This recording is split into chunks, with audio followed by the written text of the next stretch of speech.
தொகுதிகள் மறுவரையறை செய்யறது அப்படின்றது நடக்கும். அப்படி நடந்துச்சுன்னா கட்டாயம் தமிழ்நாடு நாடாளுமன்றத்தில் மாநிலங்களுடைய உரிமை பாதிக்கப்படுது, பறிக்கப்படுது. அன்னைக்கு அவங்க வந்து அதை உத்தரவாதம் கொடுக்கல, தோத்து போச்சு. தொகுதி மறுவரையறை தள்ளி போட்டு போக முடியாது. அன்னைக்கு காங்கிரஸ் முயற்சி பண்ணிச்சா இல்லையா? பாஜக கொண்டு வர்றதை வந்துட்டு அப்படியே ஒத்துக்க போகுது திமுக அப்படின்றது என்ன அடிப்படையில் நீங்க சொல்றீங்க? சொல்லுங்க. தாவேகாவை பொறுத்த வரைக்கும் அவங்க வாயை மூடிட்டு முன்னாடி பேசாத இருந்தாங்க. இந்த கட்சி வந்துட்டு ஆட்சியில் இருந்தா ஒன்று பேசும், ஆட்சியில் எதிரில் இருந்தா வேற ஒன்று பேசும்.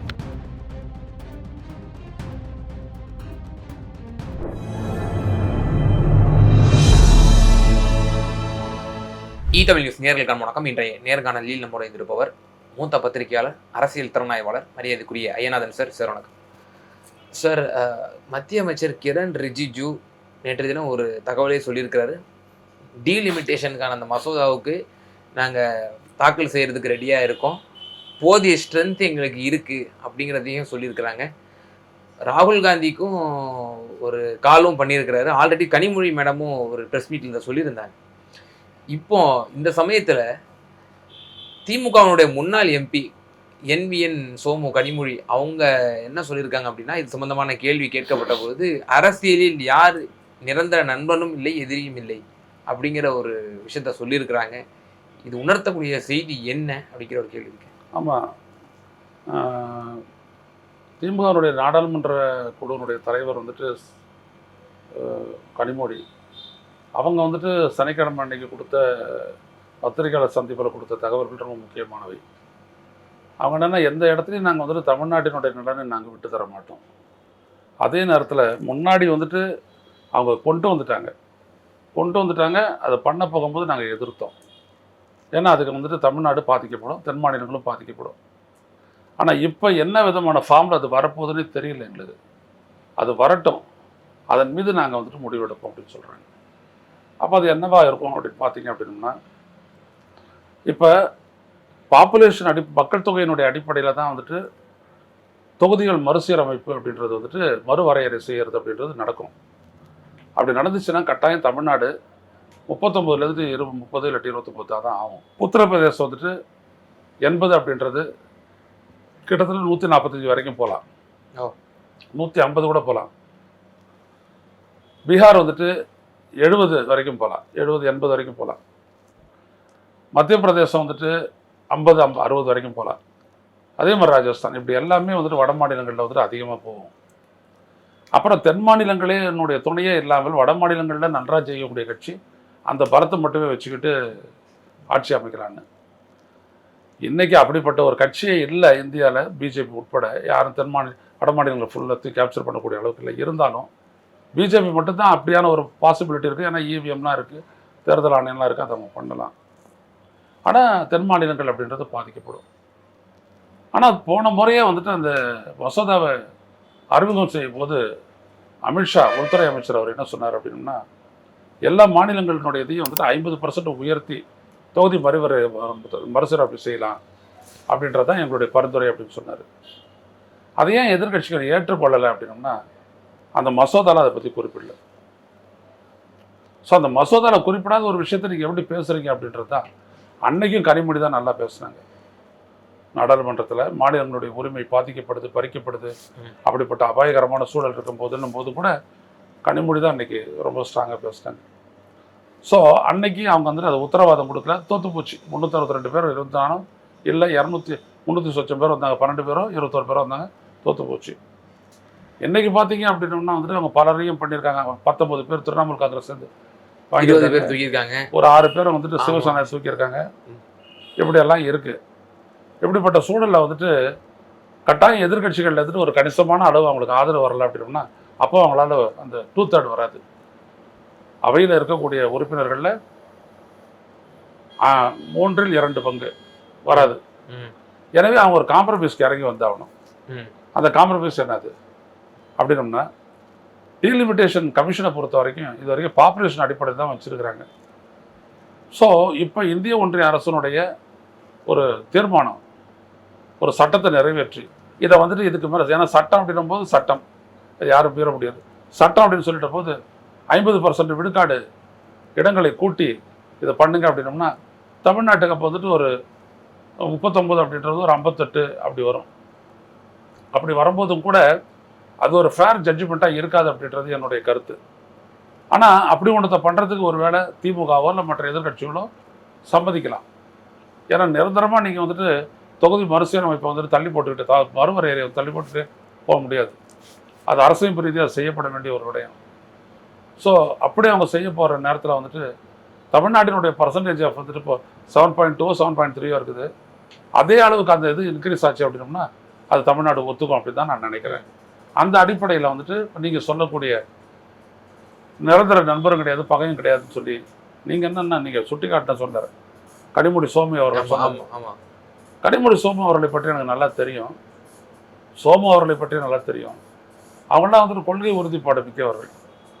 கனிமொழி சோமு அவர்களோட பேசும்போது கூட ரொம்ப திட்டவட்டமான ஒரு கொள்கையுடையவர். அப்படி இல்லாட்டி அவங்க எம்பிக்கு அனுப்ப மாட்டாங்க. பொதுவாக திமுக சார்பாக மாநிலங்களவைக்கு அனுப்ப போகிறவங்க மூத்தவர்களாக இருப்பாங்க. உறுதியான கொள்கை இல்லை பற்று கொண்டவர்களாக இருப்பாங்க. அப்படியேப்பட்டவங்க தான் அனுப்பி வைப்பாங்க. நீங்கள் பார்த்தீங்கன்னா திருச்சி சிவா, அப்புறம் வந்துட்டு பார்த்தீங்கன்னா நம்மளுடைய கவிஞர் சல்மா போன்றவர்கள் எல்லாம் கொள்கை ரீதியாக ரொம்ப ஸ்ட்ராங்காக இருக்கிறவங்க தான். இப்போ பார்த்தீங்கன்னா கான்ஸ்டாண்டின் ரவீந்திரன் தம்பி எல்லாமே அப்படி இருக்காங்க. ஆனால் இது வந்துட்டு திமுக வந்துட்டு விட்டு கொடுக்கறதுக்கான ஒரு வதிப்பு. ஆனால் காங்கிரஸ் வந்துட்டு இதில் ஒரு அரசியலை உண்டு பண்ண பார்க்குது. இப்போ காங்கிரஸுக்கு வந்துட்டு பார்த்தீங்கன்னா அதுவும் ஒரு வட இந்திய கட்சி தான் அதிகமாக. ஆனால் வட இந்தியாவில் அதுக்கு ஒரு ரூட்டே கிடையாது. இன்னைக்கு ஒரு இடமும் கிடையாது, ஒரு மாநிலமும் கிடையாது. ஓரளவுக்கு அது வந்துட்டு 5 இடத்த வச்சிருக்குது. ஹரியானாவில் 10 இடத்த வச்சிருக்குது. ராஜஸ்தானில் இது 2 தவிர அதுக்கு வேறு எங்கேயுமே எதுவும் கிடையாது. எனவே அது வந்துட்டு இதை எதிர்க்கலாம் அரசியல் ரீதியாக. நம்மளுக்கு ஒன்றும் இல்லை ஸ்டேக்கு அப்படின்றத காங்கிரஸ்காரங்க அப்படியே போட்டவங்க தான். அதை வச்சுக்கிட்டு இங்கே வந்துட்டு தாவேக்காவும் வந்துட்டு அவங்களுக்கு அதாவது எதிர்கட்சி போல் அவங்க பாவலை பண்ணுறதுக்கு இதை எடுத்துக்கிட்டு தான் அந்த கூட்டத்தை கூட்டினாங்க. நாடாளுமன்ற உறுப்பினர் கூட்டத்தை கூட்டினாங்க. அது ஒன்றும் பெருசாக ஒர்க் அவுட் ஆகலை. இதுக்கு முன்னாடி ஃபேர் டீலிமிட்டேஷன் அப்படின்னு தான் எதிர்கட்சிகள் சொல்லிட்டு இருந்தாங்க. இப்போ நீங்கள் குறிப்பிட்டது போல் அமித்ஷா அவர்கள் ஒரு அரை மணி நேரம் டைம் கொடுங்க நான் திருத்திட்டு வரேன் அப்படின்னு சொல்லும்போது கூட அது கேசி வேணுகோபால் தான் அது வந்து குறிப்பிட்டிருந்தார். அதற்கு இடைமறித்து அப்போது இருந்த அகிலேஷ் யாதவ் அவர்கள் நீங்கள் ஒரு பெண்மணியை பிரதமர் ஆக்கினாலும் பரவாயில்ல, நாங்கள் இந்த மசோதாவை ஏற்க போகிறது இல்லை அப்படின்னு சொல்லி அதை வந்து முட்டுக்கடை இருந்து தோற்கடிச்சாங்க இந்த மசோதாவை. இப்போ காங்கிரஸ் தன்னுடைய இந்த நிலைப்பாடு, தமிழ்நாடு காங்கிரஸ் வந்து ஒரு நிலைப்பாடை மாற்றி இருக்கு. தமிழ்நாடு காங்கிரஸ் மட்டும் இல்லை, விசிகா, IUML, CPI, CPM இங்கெல்லாம் என்ன சொல்றாங்க, அந்த மீட்டிங் கலந்துட்டு வந்த பிறகு டீலிமிட்டேஷனே வரக்கூடாது. ஏன்னா 800 850 மேலே நீங்கள் போனீங்களாலே இருக்கக்கூடிய எண்ணிக்கைக்கே இங்கே எங்களுக்கு உரிய அங்கீகாரம் கிடைக்க மாட்டேங்குது, பேசுறதுக்கு நேரம் கிடைக்க மாட்டேங்குது. இப்போ நீங்கள் ஆக்குனீங்கன்னா எப்படி எங்களால் வந்து பார்ட்டிசிபேட் பண்ண முடியும்? ஒன்று. இரண்டாவது, முற்போக்கு இடதுசாரி சிந்தனை உடையவர்கள்லாம் இப்போ என்ன முன்வைக்கிறாங்க அப்படின்னா, டீலிமிட்டேஷனுக்கு இந்த கொண்டு வரக்கூடிய பாரதிய ஜனதா திட்டமிட்டு RSS ஒரு நீண்ட கால கனவை இதன் மூலம் வந்து மறைமுகமாக ஒளிந்து அவர்கள் கொண்டு வர முயற்சிக்கிறார்கள். இதுல மொத்தமா வரைபடமே மாறுவதற்கான ஒரு மிக பெரும் அபாயம் வந்து இருக்கிறது. ஒவ்வொரு தொகுதியில் ஒரு சமூகம் தீர்மானிக்கக்கூடிய ஒரு சமூகமாக இருக்கும். சிறுபான்மையினருக்கான ஒட்டுமொத்தமாக அழித்தொழிக்கக்கூடிய ஒரு செயலாக இந்த டீலிமிட்டேஷன் அமைந்துவிடும் என்று பல முற்போக்கு இடதுசாரி சிந்தனை உடையவர்கள் ரொம்பவே ஆபத்தோடு எச்சரிக்கிறாங்க. இது எந்த வடிவில் இருந்தாலும் இது தோற்கடிக்கப்பட வேண்டிய ஒரு மசோதா, பாஜக RSS கொண்டு வரக்கூடிய மசோதா அப்படின்ற ஒரு விஷயம் சொல்றாங்களே. அப்போ இது அரசியல் ரீதியாக தாவேகா இந்த கூட்டத்தில் ஒரு தீர்மானம் எடுக்கப்பட்டதுன்னு நம்ம வச்சுக்கிட்டாலும் கூட அந்த ஸ்டாண்ட்ல தானே நம்ம இருக்கணும். தீர்மானம் எடுக்கலையா தாவேகா? இல்ல, வெளியே வந்து எம்பிகள் அப்படிதான் பேட்டி கொடுத்தாங்க. கார்த்திக் சிதம்பரம் தான் கொடுத்தாரு, திருமாவளவன் கொடுத்தாரு. கனிமொழி சொன்னாங்களே, எந்த தீர்மானமும் அதுல போடலையே. உங்களுடைய நிலைப்பாடு தான் என்ன அப்படின்னு கேட்டாங்களே கனிமொழி. என்ன வரைக்கும் பதில் சொல்லலையே. அவங்களுடைய கூட்டத்துக்கு அப்புறம் தான் இந்த கேள்வி எடுப்பாங்க, எந்த பதிலும் சொல்ல. முதல்ல இந்த டீலிமிட்டேஷன் வந்து 2 முறை தள்ளி வைக்கப்பட்டிருக்குது. ஒரு முறை 76 தள்ளி வச்சாங்க. அப்போ யாருக்கு ஆட்சியில் இருந்தது? காங்கிரஸ். அப்போ டீலிமிட்டேஷன் பண்ண நினைச்சாங்களா, பண்ண வேணாம்னு நினைச்சாங்களா? இல்லை, டீலிமிட்டேஷனால வந்துட்டு எந்த விதமான பலன் இல்லைன்னு சொல்லக்கூடிய இன்னைக்கு இருக்கக்கூடிய இந்த மாணிக்கம் தாக்கூர் போன்ற சில்லறைகள் அன்னைக்கு காங்கிரஸ் முயற்சி பண்ணிச்சா இல்லையா? அப்போ எதிர்கட்சிகள் தான் எதிர்த்தது. தமிழ்நாடு உள்ளிட்ட மாநிலங்களை சேர்ந்த எதிர்கட்சிகள் தான் எதிர்த்தன. அதை முதல்ல புரிஞ்சுக்கணும் நீங்கள். இந்த காங்கிரஸ் வேற பிஜேபிக்கு வேறன்றது வந்துட்டு அது வந்துட்டு அப்படிதான். இதெல்லாம் வேறுபட்ட கட்சிகள்னு நினைக்கிறது ஒரு மண் அப்படின்றத இப்போ நிரூபணம் ஆகிட்டு இருக்குது. புரியுதுங்களா? அதனால் ஒரு விஷயத்த சொல்கிறேன், காங்கிரஸ் நிலைப்பாடு என்ன அப்படின்றத வச்சுக்கிட்டு ஒரு இஷ்யூவை பார்க்க வேண்டியது அவசியமற்றது, அது ஏமாற்றக்கூடியது. காங்கிரஸ் இப்படி இருந்தால் அப்படின்னு பேசுவோம், அப்படி இருந்தால் எப்படின்னு பேசுவோம். காங்கிரஸ் இந்திய திணிக்கல. இதே நீங்கள் சொல்கிறீங்களா டீலிமிட்டேஷன் எக்ஸைஸில் வந்துட்டு ஒரு ஒரு தொகுதியில் இருக்கக்கூடிய சமூகங்களினுடைய எண்ணிக்கை வந்துட்டு குறைக்கப்படும், முக்கியத்துவம் குறைக்கப்படும்னு. முக்கியத்துவத்தை குறைச்சது காங்கிரஸ். அதை ஒரு இஸ்லாமிய தலைவர் சொல்லியிருக்கிறது நான் என்னுடைய இந்த புத்தகத்தில் வாக்கேந்திர சூழ்ச்சி மக்களாட்சியின் வீழ்ச்சின்ற புத்தகத்தில் நான் இதை கொடுத்துருக்கேன். எப்படி மத்திய பிரதேசத்தில், ஆந்திராவில், தெலுங்கானாவில் ஒவ்வொரு இடத்துலையும் ஒரு தொகுதியில் வந்துட்டு வெற்றி தோல்வியை நிர்ணயிக்கக்கூடிய அளவுக்கு முஸ்லீம் இருக்கக்கூடிய தொகுதிகளில் அதை எப்படி காங்கிரஸ்கார ரெண்டாக உடைச்சா மாற்றி ரீஆர்கனைஸ் பண்ணாங்க அப்படின்ற விடையெல்லாம் இருக்கு. இல்லை சார், காங்கிரஸ் ஒரு கொள்கை பூர்வமான ஒரு முடிவை தான் வந்து எடுத்திருக்குன்னு நான் வந்து காங்கிரஸ்க்கு வக்காலத்து வாங்க நான் வரல. ஆனால் நம்ம போதிய டீலிமிட்டேஷனுக்கான போதிய புரிதல் முன்பே நம்ம அறிஞ்சு வச்சிருக்கிறோமா? நம்ம முதல்ல முன்பு வச்ச ஃபேர் டீலிமிட்டேஷனே வந்து இந்த பாஜக அரசுட்டு அதை தான் நம்ம முதல்ல அணுக முடியுமா? ஃபேர் டீல வந்துட்டு ஜம்மு அண்ட் காஷ்மீரில் பண்ணும்போது காங்கிரஸ் கட்சியினுடைய நிலைப்பாடு என்ன சொல்லுங்க. எதிர்த்தாங்களா, ஆதரிச்சாங்களா, சைலண்டா இருந்தாங்களா? அந்த இடத்துல ஜம்முனுடைய எண்ணிக்கையை தூக்கிட்டு ஒரே ஒரு சீட்டை தான் வந்துட்டு வேலைக்கு போட்டுனாங்க. ரைட்டா? அன்றைக்கெல்லாம் காங்கிரஸ் என்ன படிச்சு நீங்கள் சொல்லுங்களா பார்ப்போம். இதோ இவங்ககிட்ட தான் இருக்குது, சொல்லுங்க பார்ப்போம். அதனால் ஒரு யோக்கியதையற்ற ஒரு கட்சி அது. நாங்களாம் எப்படி இருக்கிறோம் அப்படின்னோம்னா, நாங்கள் ஃபெடரல் அப்படின்ற ஒரு கோரிக்கைகள்லாம் நாங்கள் இருக்கல. அது இந்தியாவில் நியர் இம்பாசிபிலிட்டி. அது திமுக சொல்லலாம். ஆனால் நாங்கள் மாநில சுயாட்சி அப்படின்றத வந்துட்டு நாங்கள் வந்துட்டு ஓரளவுக்கு ஏற்கிறோம். அதிலே எங்களுக்கான தீர்வெல்லாம் வந்துடாது, எதுவுமே வராது. அப்போ நீங்கள் எந்த இடத்துல தான் நிற்கிறீங்க அப்படின்னு ஒரு மாநிலமும் இன்னைக்கு சொன்னார் இல்லையா, வன்னி கூட இதில் சட்டப்பேரவையில். ஓகே, தாயகம், தேசியம், தன்னாட்சி, இதுதான் முக்கியம். நம்மளுடைய இந்த மாநிலத்துக்குள்ளே எங்களுடைய உரிமை இது ப்ரிசர்வ் பண்ணணும். வேலைவாய்ப்பு, பொருளாதார நலன், மொழியினுடைய பாதுகாப்பு, இதுதான் இவ்வளோ தான். இதை தாண்டி நாங்கள் இந்தியாவில் போய்ட்டு ஒன்றுத்தையும் யாராலையும் பிடுங்க முடியாது. அந்த இந்தியா போச்சு. இன்னும் ஒருத்தனுக்காக இன்னொருத்தன் விட்டு கொடுக்கக்கூடிய அந்த இந்தியா போயிடுச்சு. இன்றைக்கி அப்படிலாம் யாரும் இல்லை. இன்றைக்கி எல்லா இடத்துலையும் வந்துட்டு இளைஞனும் மாணவனும் துண்டிக்கப்பட்டு நிற்கிறான். அதனால் இன்றைக்கி அதெல்லாம் ஒன்றும் கிடையாது. இன்றைக்கி வேறு ஒரு ஃபார்மேஷனுக்கு போய் தான் நம்ம அட்டாக் பண்ணணும். அதெல்லாம் வேறு. ஸோ காங்கிரஸ் என்ன நிலைப்பாடு எடுக்கிறான், தாவேக என்ன நிலைப்பாடு எடுக்கிறது, அப்படிலாம் கிடையாது. இதே தாவேக முன்னாடி அந்த பிரச்சனை வரும்போது என்ன நிலைப்பாடு எடுத்தாங்க, இன்றைக்கி அது பிரச்சனை இல்லை அப்படின்னாங்க. சொன்னாங்களா இல்லையா? அப்புறம் என்ன இந்த கட்சிக்கு வந்துட்டு இந்த மாதிரி ஒரு சார், நான் அவங்கள அரசியல் செய்யறாங்கன்னு தான் நான் சொல்றேன். திமுகவுக்கு எதிராக அரசியல் செய்யறாங்க. அவங்களோட நோக்கம் என்னவாக வேண்டுமானால் இருந்து போடும். திமுக இதுல தெளிவான ஒரு முடிவு எடுக்கணுமா இல்லையா? மக்கள் மத்தியில ஒரு பிரகடனப்படுத்தணுமா இல்லையா? இந்த டீலிமிட்டேஷனை பாஜக கொண்டு வர்றதுக்கும் ஒரு ஜனநாயக சக்திகள், இப்போ உதாரணத்துக்கு இப்போ நீங்க மக்கள் தலைவர் VP சிங் அவர்கள் அவருடைய இடஒதுக்கீடு சம்பந்தமான அணுகுமுறையும் பாரதிய ஜனதாவுடைய இல்ல சங் பரிவாரனுடைய இடஒதுக்கீடு அணுகுமுறையும் ஒன்றா அப்படிங்கிற ஒரு கேள்வி இருக்கு இல்லையா? அப்போ பரிவாருக்கு இடஒதுக்கீடு சமூக நீதி பொறுத்த ஒரு அணுகுமுறையே கிடையாது. நான் சொல்ல வர அப்படின்னோம்னா, பாஜக கொண்டு வர்றதை வந்துட்டு அப்படியே ஒத்துக்க போகுது திமுக அப்படின்றது என்ன அடிப்படையில் நீங்க சொல்றீங்க? சொல்லுங்க. எல்லாமே முடிஞ்சு போயிடுது இல்ல. இந்த ஒரு கேள்வி கேட்டா உங்ககிட்ட பதிலே இல்லை.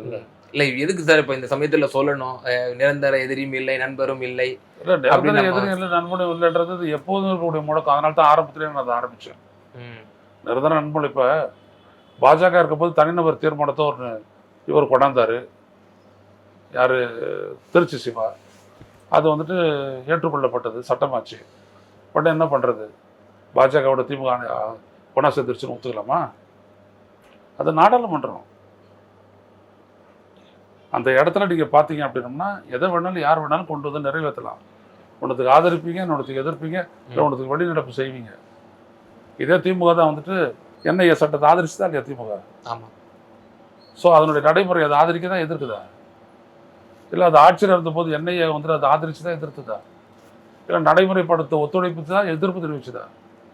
இதுதான் முக்கியம். இல்லை, இங்கே இல்லை எத்தனையோ பேர் வந்து NIA வந்து கைது செஞ்சிச்சு, ஊப்பா சட்டத்தில் கைது செஞ்சிச்சு. நிச்சயமா எதிர்த்து கைது செய்யுச்சு, இல்லைன்னு சொல்ல வர. சுவடு மன்சூர் ஆசிரியர் வந்து ஒரு கிட்டத்தட்ட 1.5 ஆண்டுகளுக்கு மேலாக வந்து அதில் இருந்தார். பலரும் இருந்தாங்க. ரைட்டு. இதுவே இந்த இடத்துல ஒரு பிஜேபி கவர்மெண்ட்டோ காங்கிரஸ் கவர்மெண்ட்டோ இருந்தாலும் எவ்வளோ பேர் கைது செய்யப்பட்டிருப்பாங்கன்னு நினைக்கிறீங்க? ஸோ நம்பர் ஆஃப் குவான்டிட்டி தான் நீங்கள் சொல்கிறீங்க. இல்லை, நிறைய பேர் கொண்டு வந்துட்டு போட்டு கொடுத்துட்டு போயிட்டே இருப்பாங்க அவங்க. இங்கே இருக்கிற அரசு அந்த மாதிரியான ஒரு அரசு இல்லை. இருந்த அரசு அப்படியேப்பட்ட அரசு இல்லை. அதுதான் ஒரு முக்கியமானது. ஓகே, எனக்கு தெரியும். இல்ல அப்ப தாவேக்கா உங்களோட கூற்றுப்படி ஒரு அஜெண்டாவை ஃபிக்ஸ் பண்றாங்க. திமுகவை பாஜகவும் ஒரு மறைமுக அண்டர்ஸ்டாண்டிங்ல இருக்கிறாங்க மக்களே. எனவே டிவிகே காங்கிரஸ் தான் வந்து ஒரு தெளிவான ஒரு கூட்டணி அப்படிங்கிற மாதிரி ஒரு அஜெண்டாவை செட் பண்றாங்களா? இல்லைங்க, அவங்க தெளிவான ஒரு கூட்டணி எல்லாம் ஒன்றும் கிடையாதுங்க. அவங்க ஒரு அரசியலை பண்றாங்க திமுகவுக்கு எதிராக. புரியுதுங்களா? அதுக்கு அருகதையற்ற கட்சிகள் 2 நான் இவ்வளவுதான். தாவேகாவை பொறுத்த வரைக்கும் அவங்க வாயை மூடிட்டு முன்னாடி பேசாத இருந்தாங்க. இந்த கட்சி வந்துட்டு ஆட்சியில் இருந்தா ஒன்று பேசும், ஆட்சியில் எதிரில் இருந்தா வேற ஒன்று பேசும். அவ்வளவுதான். அதுக்குன்னு ஒரு தனிப்பட்ட ஒரு நிலைப்பாடெல்லாம் ஒன்றும் கிடையாது. மாற்று ஏதாவது சொல்றாங்களா என்ன? பாரதிய ஜனதா கொண்டு வரோம், அது நல்லா இருக்காது அப்படிதான் சொல்றாங்களே ஒழிய உங்களுடைய மாற்று என்ன சொல்ல முடியுமா? காங்கிரஸ் கட்சியினால இப்படியே நீங்க தள்ளி போட்டுக்கிட்டே போவீங்களா? நீங்க ஒரு கேஸ் ஒன்று போடுறோம், ஒரு பொதுநல வழக்கு, எவ்வளவு காலம் தான் தள்ளி போட்டுக்கிட்டே போவீங்க? ஒரு தொகுதிக்கு 25 லட்சம் 28 லட்சம் ஓட்டு இருக்குது கர்நாடகாவில். புரியுதுங்களா? இப்போ இதெல்லாம் அப்படியே வச்சுக்கிட்டே போவீங்களா? அது 3 தொகுதி. அது எவ்வளோ காலம் தான் வச்சுக்கா? அப்போ கோர்ட் வந்துட்டு ஒரு உத்தரவு போடுது, அப்போ என்ன பண்ணும் காங்கிரஸ் கட்சி? சமூக நீதி அப்படின்லாம் சொல்றீங்களா? காங்கிரஸ் கட்சி வந்துட்டு இடபிள்யூஎஸ் எதிர்த்து தான் எதிர்த்தாங்க. ஒட்டுமொத்த கட்சிகளுமே ஆதரவு தெரிவிச்சு, எக்ஸப்ட் இங்க காங்கிரஸை பத்தி சொல்லுங்க சார். தமிழ்நாட்டில் இருந்துட்டு ஓட்டு வாங்கிட்டு பிச்சை எடுத்துட்டு போறவன் இவனை பத்தி பேசுங்க நீங்க. மற்றவங்களெல்லாம் என்ன சொல்றீங்க? காங்கிரஸ் கட்சி அப்படியே பெரிய ஜனநாயகவாதியாவது காட்டிக்கிறாங்களே, இவனோட பத்தி நான் கேட்கறேன். எதுலையுமே அதனால காங்கிரஸ் கட்சியை வச்சு திமுக என்ன செய்யணும்னு முடிவெடுக்க தேவையில்லை. தமிழ்நாட்டினுடைய நலனை வச்சு திமுக என்ன முடிவெடுக்குது அப்படின்றத பொறுத்துறது பார்ப்போம். ஸோ நாடாளுமன்றத்தில் தான் அவங்க எப்படி பெர்ஃபார்ம் பண்றாங்கன்னு சொல்லி நம்ம எக்ஸ்ட்ரீமா அதான் பார்க்க வேண்டியது இருக்குன்றீங்க. இல்லைங்க, இந்த இஷ்யூல அது பார்ப்போம். நிச்சயமா சார். பல்வேறு கேள்விகளுக்கு ரொம்ப விரிவா தெளிவா எங்க நேயர்களுக்கு உங்க பதில் சொன்னீங்க. ரொம்ப நன்றி.